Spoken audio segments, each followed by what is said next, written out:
টানা বর্ষণ ও পাহাড়ি ঢলে সমুদ্র উপকূলবর্তী চট্টগ্রাম জেলা এখন পানির নিচে তলিয়ে আছে।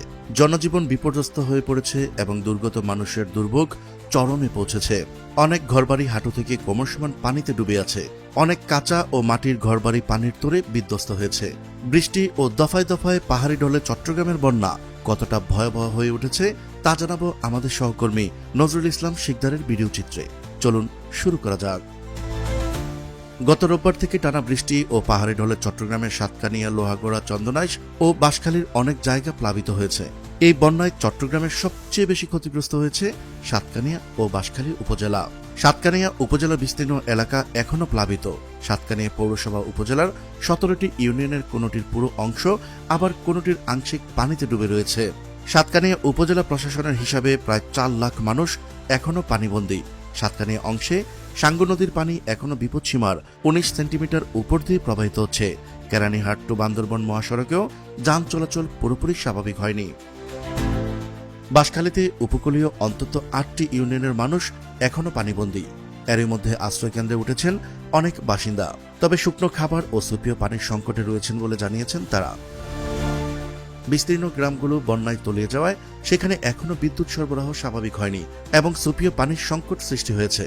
চট্টগ্রামের চান্দনাইশে বন্যার পানি কিছুটা কমলেও উপজেলার বিভিন্ন এলাকায় এখনও ঘরবাড়ি, উঠান ও গ্রামীণ সড়কে হাঁটু সমান পানি জমে আছে। কৃষিজমি ও পুকুরও তলিয়ে রয়েছে। উপজেলা প্রশাসনের হিসাবে প্রায় 20,000 মানুষ এখনও পানিবন্দী। সাতবাড়িয়া ইউনিয়নের ভগবানহাট, বড়ুয়াপাড়া, যতরকুল, মুন্সিভিটা ও নাজিরহাট এলাকায় 3 কিলোমিটার জুড়ে সড়ক ও বাড়ির উঠানে পানি দেখা যায়।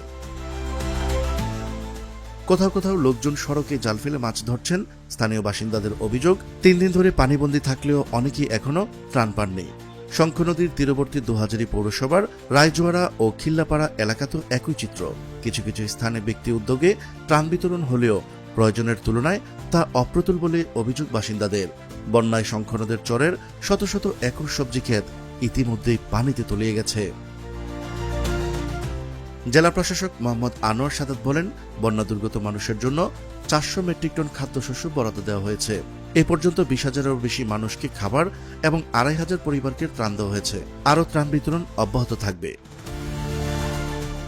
প্রিয় দর্শক, আজ এ পর্যন্তই।